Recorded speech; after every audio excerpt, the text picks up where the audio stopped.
Open the podcast bay door as hell.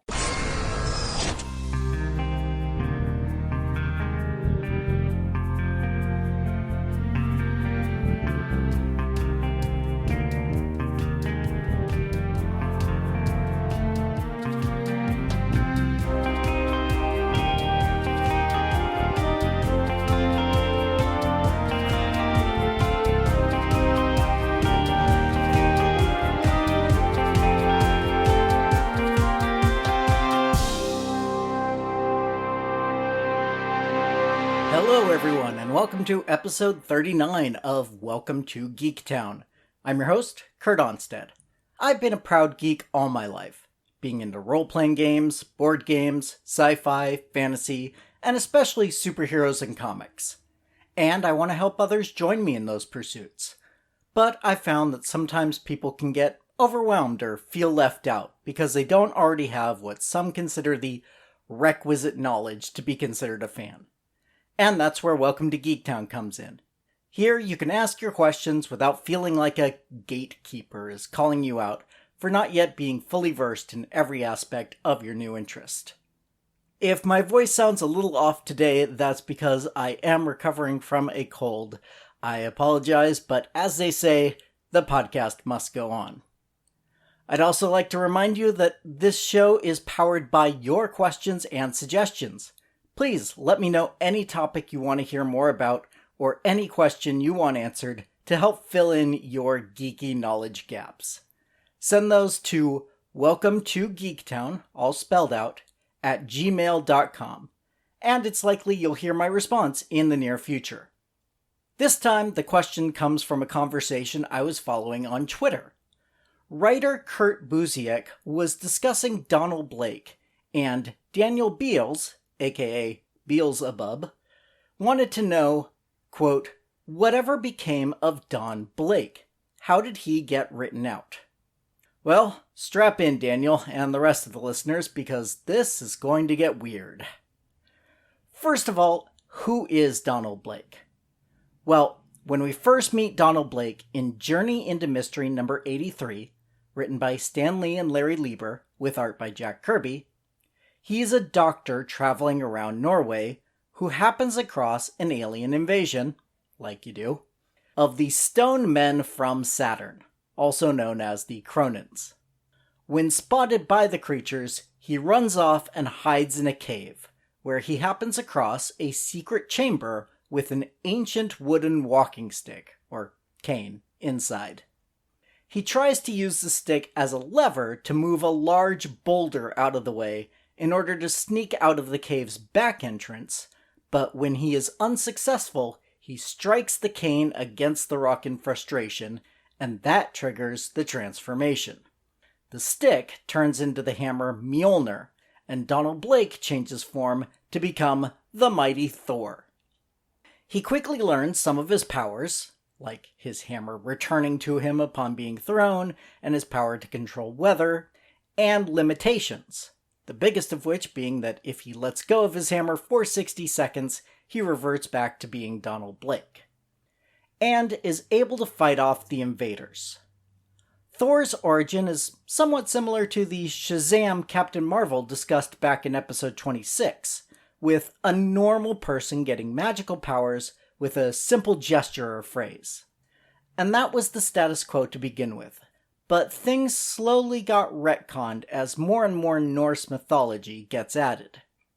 Just 2 issues after his introduction, in Journey into Mystery number 85, Thor meets his arch-nemesis Loki, as well as being the first time we see Asgard in the comics. When this version of Thor first meets Loki, we see from his thought balloons that he only knows Loki from, quote, the ancient legends, as the most cunning and wicked of all the gods. Loki, however, remembers Thor from their time together as brothers in Asgard, and thus wants revenge. Of course, Thor successfully fights off Loki, and returns him to Asgard by tying him to his hammer and throwing it back to Asgard. Fortunately, the hammer returns just before he was going to change back to Dr. Blake. This issue also shows us Odin for the first time, however, only the back of his head, as he proclaims that his eldest son has vanquished Loki. So, just 3 issues into Thor's history, there's already some confusion. Is Donald Blake actually Thor, or is he just someone who got his power from the hammer? If Thor and Donald Blake are the same person, then why do we have stories where Thor gets hypnotized, and when he changes back into Dr. Blake, he's free of the hypnotism because they're 2 different people? But then if they are 2 different people, where was Thor all this time, and why did Donald Blake get his power? Next issue adds more confusion, as Thor calls out and beseeches his father Odin for help getting to the future to fight the villain of that issue, the Tomorrow Man. Odin is actually used as a near-literal Deus Ex Machina quite often during the 60s, as whenever Thor gets stuck, he calls out for help from his dad, who almost always assists him in one way or another. Interestingly, Odin has 2 eyes when he first appears in the comics, despite always being depicted as a one-eyed god in the Norse mythology.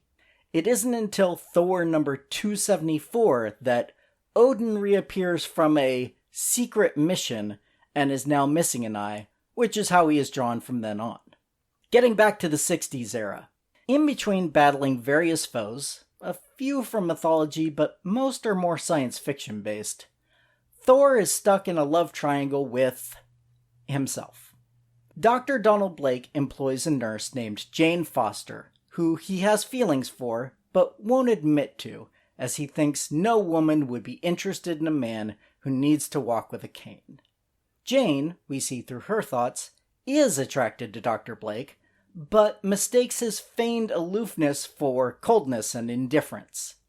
Meanwhile, of course, she also is attracted to Thor, who is constantly showing up when various villains track down Thor to Donald Blake's office.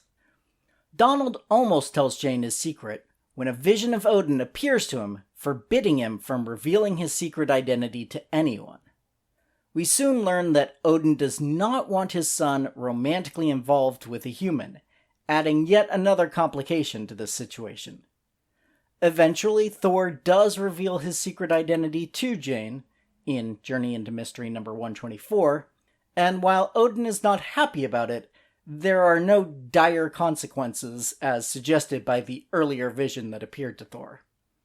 Finally, in Thor number 159, Journey into Mystery was renamed Thor at issue number 126, we get the first full explanation for the Donald Blake/Thor conundrum. What we learn will sound somewhat familiar to those who have seen the first Thor movie. Years ago, Thor had been hunting when he wandered into Niflheim, land of the storm giants.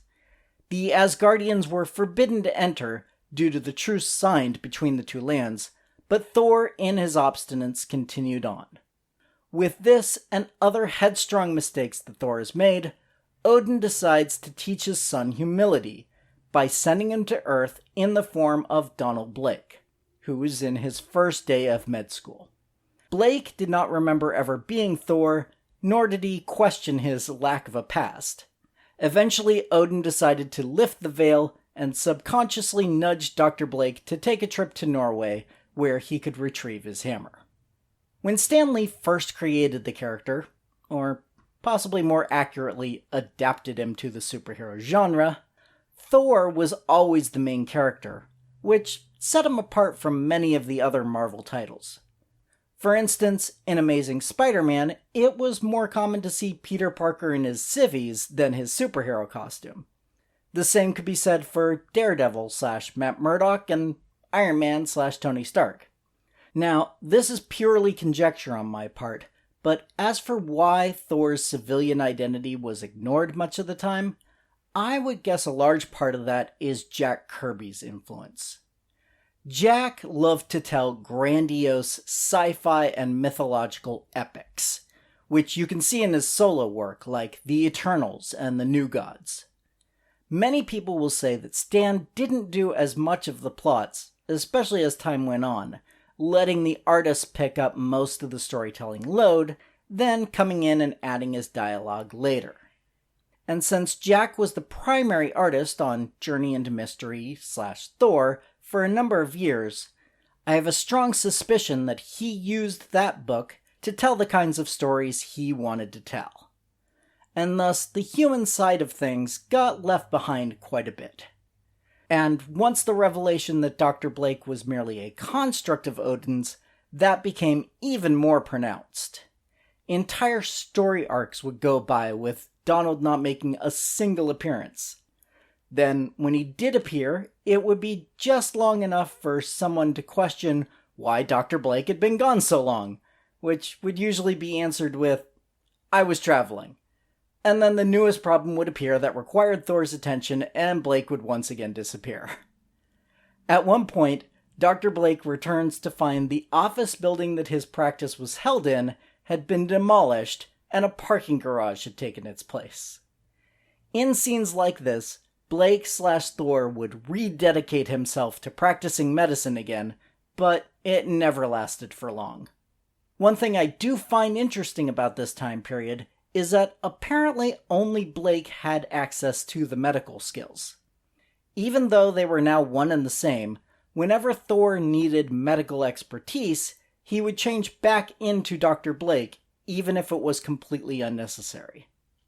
As various writer / artist teams took over the Thor title, this status quo would ebb and flow, with Dr. Blake taking a greater or lesser role in the book, although he was never really as important to the story as most secret identities are in comics.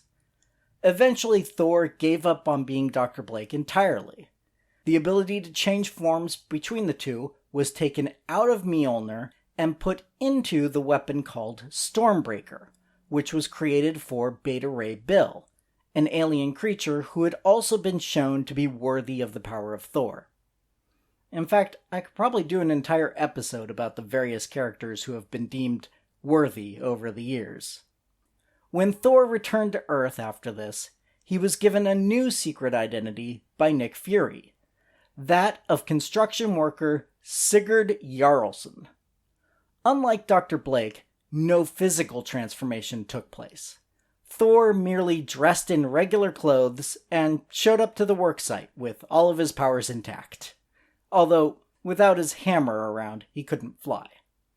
Sigurd became friends with an architect named Eric Masterson, and when he was grievously wounded, Thor beseeched Odin again for assistance, and Odin's solution was to merge the two together. And so Thor once again would switch back and forth between his true form and a human body, although this time it was complicated by the fact that this person had a history, including a son. Eventually, Masterson and Thor were divided once again so that each could live their own life. But Eric was gifted a mace called Thunderstrike, and took that name as a hero in his own right, for a time before sacrificing himself. Currently, his son Kevin has the mace, and bears the Thunderstrike moniker. Thor was once again merged with a human body in the Heroes Reborn era of the late 90s. This time, it was EMT Jake Olsen, who was on hand during a fight between the Avengers and the Destroyer. He and Thor were both killed, and Thor, wanting to atone for Olsen's death, agreed to a deal with a being named Marnot. Unlike his last body-sharing experience, however, Thor did not have any of Jake Olsen's memories, which complicated things quite a bit. But enough about Thor. Let's get back to Donald Blake. Between the Masterson and Olsen time periods, when Thor was himself full-time, another complication arose. While fighting in Wundagore, Thor comes across a cave, and inside is none other than Dr. Donald Blake. Thor takes him from his stasis, and he wakes up, thinking himself in Norway from years past. He remembers right up to when he struck the stone with the cane, but not any of his time as the Thunder God. We soon learn that Odin had actually not created Dr. Blake from whole cloth, but had in fact chosen a young man for Thor to inhabit.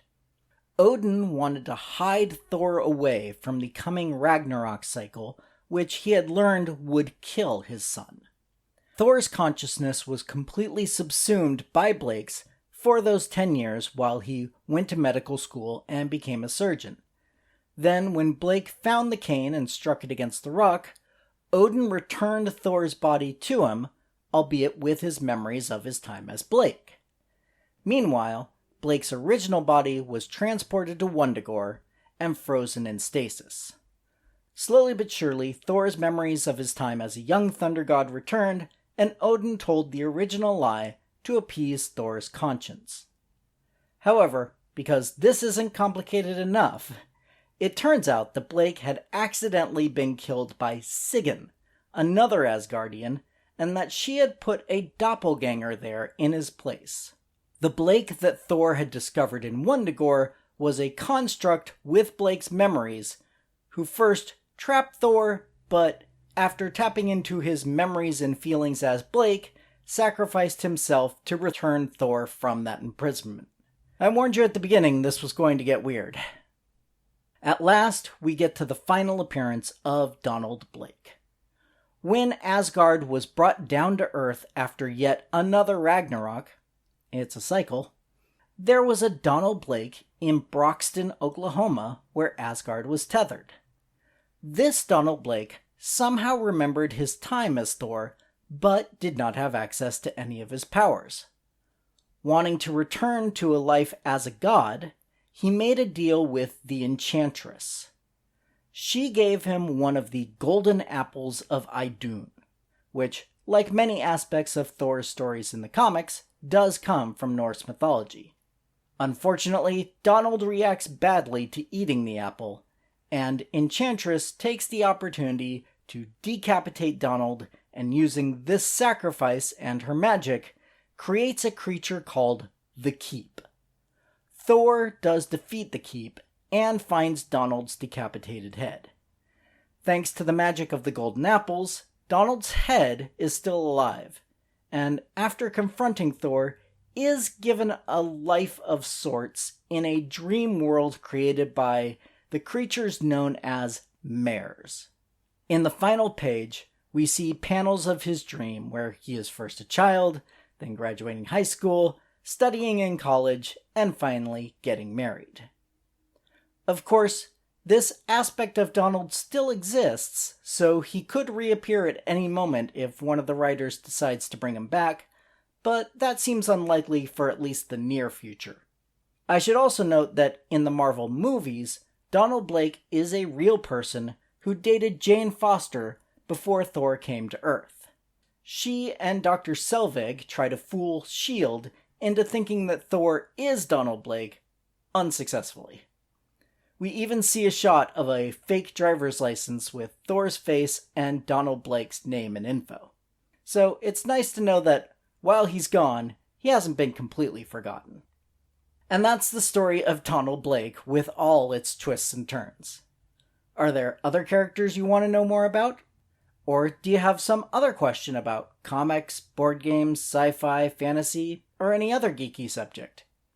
If so, please send me an email at welcometogeektown, all spelled out, @gmail.com. Or ask your question anonymously if you prefer by clicking Submit a Question at www.welcome2, the number 2 in this case, geektown.com. Other contact options include facebook.com/welcometogeektown or Twitter @geektownpodcast. Also, if you'd like to support the show directly, come join the Patreon at patreon.com/welcometogeektown for just $1 per month to get access to full scripts of the shows, outtakes, and a monthly shoutout. You can also help the show grow by subscribing and giving a 5-star review over on Apple Podcasts to join the Geektown City Council, which helps other people find the show so we can all tell them, "Welcome to Geektown, population, us." Welcome to Geektown is written, narrated, edited, and produced by me, Kurt Onstead. Theme music is by Aaron Levitz, logo art by Archie Santana. All other sound clips are the copyrighted material of their respective owners, and no infringement is intended. falling under fairy magic.